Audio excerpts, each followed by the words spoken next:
For the past year, I have been working as a software engineer at FAANG. For most people, and for me, this is a dream job. It's got incredible perks, lots of prestige, and it has the ideal job security. So I graduated with an undergraduate degree in computer science, got a really amazing offer, and I moved to Seattle. So in my current role, I was having the time of my life. I was working on revolutionary tech at a gigantic scale. I quickly got up to speed with the product, and I was an integral member of my team. In addition to that, I was living in what I personally think is one of the best cities in the world. Seattle has an amazing nightlife, a vibrant young population, and an established tech scene. So my typical day was I would wake up, join some meetings, get to work, get food, and after work, I would go out with friends, hang out, and have fun. That was my dream life. Back when I was in college, I used to fantasize about having that kind of a life. And I worked so hard for it, and I finally got it. However, a few weeks ago, I took a break. It's not really quitting, it's more like a break. So I emptied my apartment, packed my stuff, hired a moving truck, and left Seattle. So why did I quit my dream job, and in general, my dream life? It was certainly not an easy decision. You see, before starting my current role, I worked on augmented reality at the NASA Suits project. I interned at the National Science Foundation, worked in a few side projects, and other things as well. So my entire life has been building up to this kind of job. On the other hand, I have other interests like academia, research, entrepreneurship, etc. And I have been struggling to balance my time around all of these interests. And because I liked my job so much, I would focus almost exclusively on it. This is cool and all, but I also have other dreams. There's this concept of the hedonic treadmill where humans in our innate nature are never satisfied with an achievement. We're constantly chasing what's next. We achieve something, and then we want to achieve something bigger, better, and so on. So I realized this, and I thought, instead of completely switching between multiple dreams, like, oh, I want to be a software engineer, or I want to have a PhD, or I want to be a researcher, or I want to be a startup founder, all of these dreams are so closely knit that they can work together. I know engineers who have PhDs, they're also researchers, and they've dabbled in startups as well.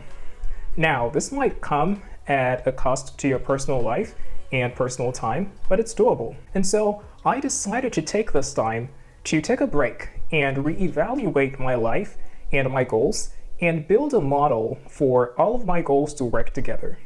This is not going to be an incredibly perfect model. In fact, it's going to be so flawed, and that's okay. I am not going to be able to allocate an equitable amount of time to all of my goals, and that's fine. But at least I want to try. I want to try and fail. I'm young, stupid, I'm leaving multiple six figures on the table. It's like winning the lottery and giving it all away. But I don't want to wake up 10 years from now. I am a principal engineer at a top tech company with a wife and 2 kids, and I regret all of the things I could have tried when I was younger. Now is a time to try. And if I fail, I'm going to be happy that at least I tried. I will be going to grad school at Carnegie Mellon University. I actually got the admission straight out of undergrad, and shortly after getting the admission to Carnegie Mellon, I got my current job, and logically I deferred my admission for like a year, and now I'm going back. So Carnegie Mellon is ranked as the #1 computer science school in America, so I'm super excited to be a part of the community. I am hoping that going to grad school will give me the time and space to reevaluate my life, work on some research, build some products, and maybe even start a company. I'm also hoping to meet the next generation of leaders in tech and beyond. Many people discouraged me from the idea of going back to school with the whole argument that school's not worth it.